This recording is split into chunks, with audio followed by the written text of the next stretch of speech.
विधानसभा के अंदर माननीय सदस्य सुधीर शर्मा जी और मेरा एक संयुक्त प्रश्न एपीएमसी शिमला और किन्नौर की दुकानों के आवंटन को लेकर लगा था और सरकार ने ये माना कि 70 दुकानें जो एपीएमसी ने पराड़ा, शिलारू और टूटू में आवंटित की, उनमें अनियमितताएं हुई, जांच कराई, परंतु कुछ गलत नहीं पाया।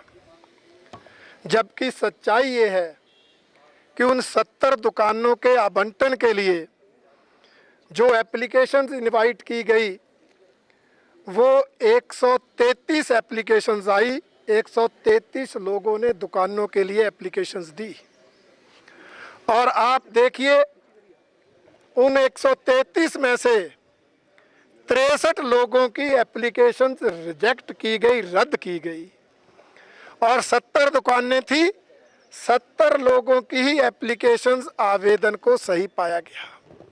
यही नहीं, पराड़ा के अंदर जितनी दुकानें थी उतनी ही एप्लीकेशन, जितनी शिलारू के अंदर दुकानें थी उतनी ही एप्लीकेशन और जितनी टूटू में दुकानें थी उतनी ही एप्लीकेशंस को सही पाकर उनको कौड़ियों के भाव किराए पर दे दिया गया।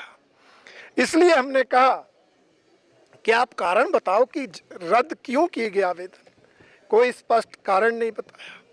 हमने कहा जब आपने वहाँ से अधिकारी बदल दिए तो इसका मतलब गड़बड़ तो हुई है और गड़बड़ हुई है तो 70 दुकानों के आवंटन को रद्द किया जाए।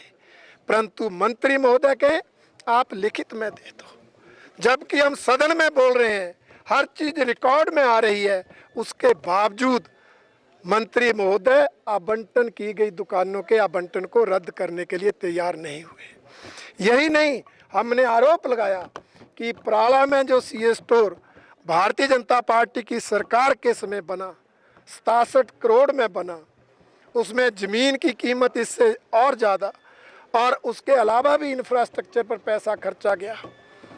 इस लागत से बने उस सीए स्टोर को भी बिना प्रॉपर टेंडर किए, बिना पारदर्शिता बरते किसी एक कंपनी को 3 करोड़ 36 लाख प्रति वर्ष किराए पर दे दिया गया।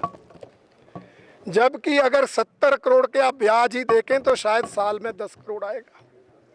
ये कौड़ियों के भाव वो सीए स्टोर दे दिया गया जो इसलिए बनाया गया था कि प्रदेश के किसानों, बागवानों को दिया जाएगा। यही नहीं, इससे पहले भी मार्केटिंग बोर्ड में 7 मंडियों के डिजिटाइजेशन के लिए जो लगभग 7 करोड़ के अंदर से आया था, उसके आवंटन के लिए टेंडर लिए गए थे और मार्केटिंग बोर्ड ने ही एक कमेटी बनाई थी उन टेंडर जो कंपनियां थी उनकी टेक्निकलिटीज़ को देखने के लिए। और उस कमेटी ने एक जिस कंपनी को टेक्निकली ठीक नहीं पाया उसको नेगेटिव लिस्ट में रखा, सरकार ने उसी को ही टेंडर दे दिया। उसमें भी भ्रष्टाचार की बू है। हमने ये आरोप विधानसभा के अंदर लगाए, ऑन रिकॉर्ड लगाए, परंतु उसके बावजूद मंत्री महोदय ये कहते रहे आप लिखित में आरोप लगाओ तो जांच होगी।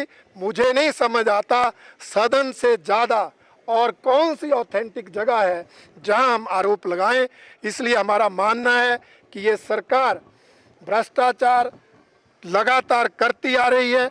मार्केटिंग बोर्ड भ्रष्टाचार का अड्डा बना है। सरकार अपने चहेतों को लाभ देने के लिए इसमें गड़बड़ घोटाला करती आई है। इसलिए आज हर मामले पर लीपापोती की जा रही है।